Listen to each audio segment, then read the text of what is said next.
One more time for the greatest team in America.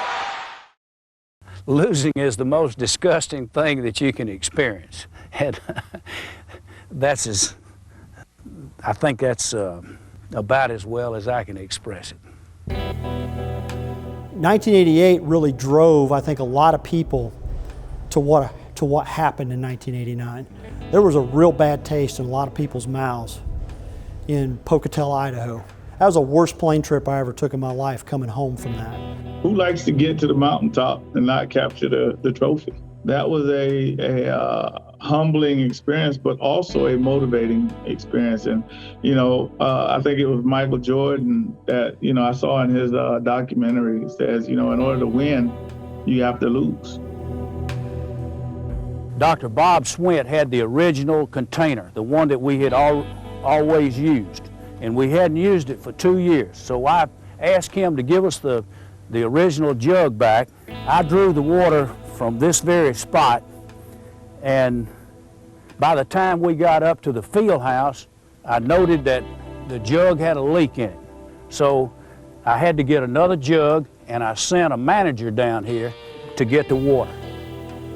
Obviously, he didn't come to the right spot, because for the first time in the history of beautiful Eagle Creek, the water didn't work. And that's the only explanation I have. I think the loss and Ert and Doc making us stay on the field and watch them celebrate. I mean, we had to sit out and I was crying like a baby. That was my freshman year. And you just never, you know what it takes to get there, so you're not sure if you're going to get back.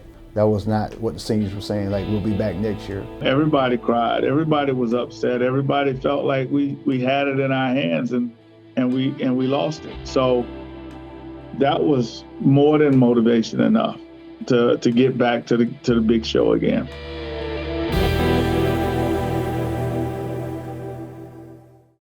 You kind of felt like when you got back here in January that the page had been flipped, and we were 100% focused on making sure that we never had that taste in our mouths again.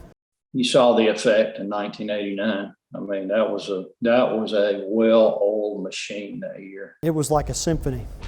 They just went out there and dismantled people for the most part.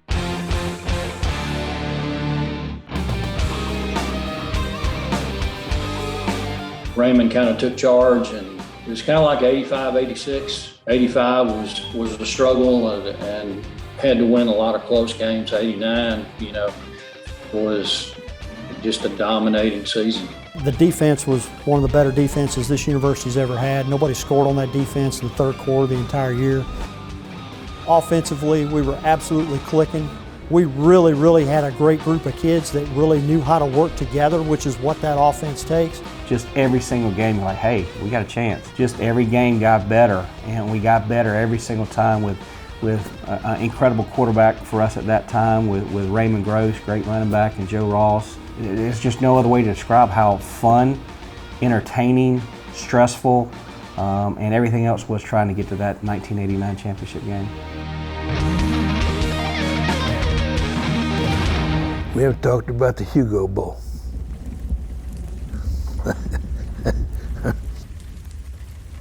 Looking back on it, you realize how big of a deal it was, because I think it was the second football game ever on a Thursday night on ESPN. It was their intro into doing this, and so we were kind of pioneers in it.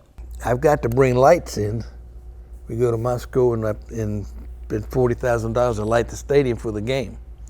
So it's the first time we ever got lights here. And there wasn't anything that was going to keep us from playing. We were playing that game. We have a dead-gum hurricane coming up the coast. This is such a splendid ball game, I think, between two very solid teams, that I hope that conditions are such that it can be played as it should be played. Well, let me put it this way. I don't know whether Hugo will be in attendance, as someone said, but there'll be a hurricane there. It'll be hurricane boots, but there'll be a hurricane here Thursday night. I go to a meeting about 11 o'clock in the morning, and all these cameramen and their people were sitting around that room. It's like, hurricane, Statesboro, Georgia. Get me the hell out of here. That was a tower that was going to have a camera on it. And in the interest of everyone concerned. We decided, no, I don't think we're going to be doing that tonight. And the happiest man in the place is the cameraman was supposed to be up there. As we drove to Statesboro that night, the traffic coming down I-16 out of Savannah in this direction, headed west, was just unbelievable, bumper to bumper. And we were the only civilian vehicle from Dublin to Statesboro that night. What about 4 o'clock? People at ESPN in Connecticut called down and say, there's a hurricane coming down. They just got the word. So they said, we opened some time on Friday at 1 o'clock. We can put the game, we can televise the game Friday at 1 o'clock. So I go down and talk to Boots Donnelly. Boots says, Bucky, I don't even want to be here.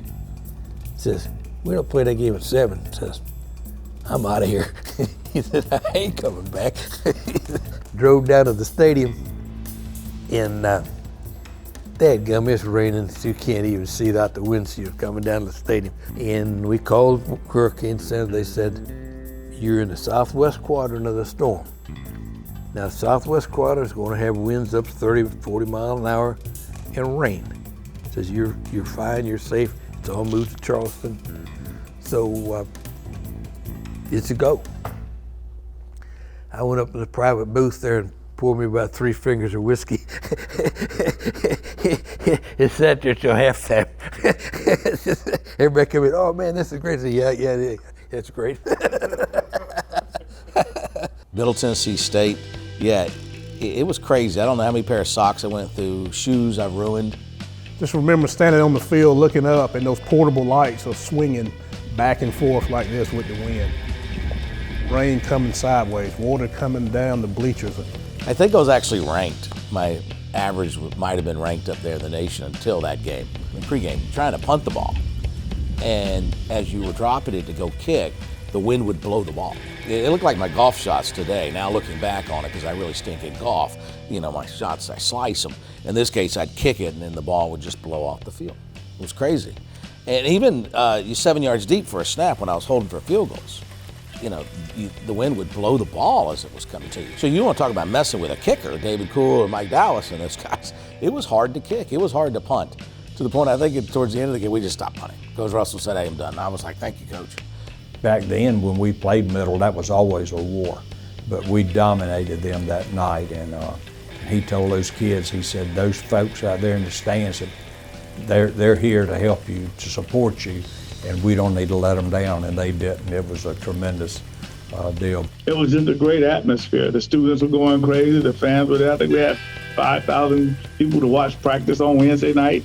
Being the mascot for that game is something that we'll always remember because, again, different kind of costumes back then, but the head itself was of course, soaked. Took weeks for that to dry out. Ended up taking that iconic Hugo Bowl picture, and in the crowd you see maybe 50 or 60 people over there. But over the years, I've had about 500 people or maybe 1,000 people go, I think I'm right there. So you're one of 1,000 people that have said that one of those 50 people is you. And I just hate that it wasn't me in that Hugo Bowl picture and it was Al Huntley. You know, everybody think that was me in that picture. That's actually Al Huntley where he's standing up behind the center. So he's been memorialized in that picture, and it's a great Hugo Bowl picture, and I wish I had it. We had all that rain in our field. When we built the field, it's built on 14 inches of sand. Underneath that sand, every 5 yards is a pipe that'll soak up the water. It'll run it down to the edge of the field, run it out the back of the stadium. So we had all this water running off the stands and running down on the field, out of there. We didn't have a puddle. There wasn't a clod of dirt torn up out in that field because there wasn't no dirt to tear out. It's all sand. One of the interesting calls that I got from South San Francisco, the guy that does the fields for the NFL, called us and talked about our field. Yeah. Going back to the impact of that particular game, it's actually listed at Georgia Southern as one of the milestones for growth because more people found out about Georgia Southern. That's where you've heard that phrase, athletics is the front porch, the windows to the university's front porch to get people to look in. That's true here in particular. because there were meteorologists all over the country talking about this hurricane is coming in and on path to Charleston, yada, yada, yada. And this 2 hours south, they're playing a football game at Georgia Southern, College, right, on ESPN. So people were tuning in to see how crazy that was. All the water that we've had. And that's how this person got here. I have never seen a team readier to play in my life. Middle Tennessee didn't have a chance because our guys were so ready to play. They didn't care whether it was raining, sleeting, whatever. They were ready to play. They wanted to play on national television, and they played like crazy. No one knew it at the time, but the win over Middle Tennessee was the beginning of an amazing performance by Erk's 1989 Eagles. Ending the season 14-0, they finished second nationally for defensive points allowed per game. They finished second nationally for offensive points scored per game. They led the nation in offensive yards rushed per game. And they were the only undefeated team in college football in all divisions for both NCAA and NAIA. And then, the NCAA National Championship game.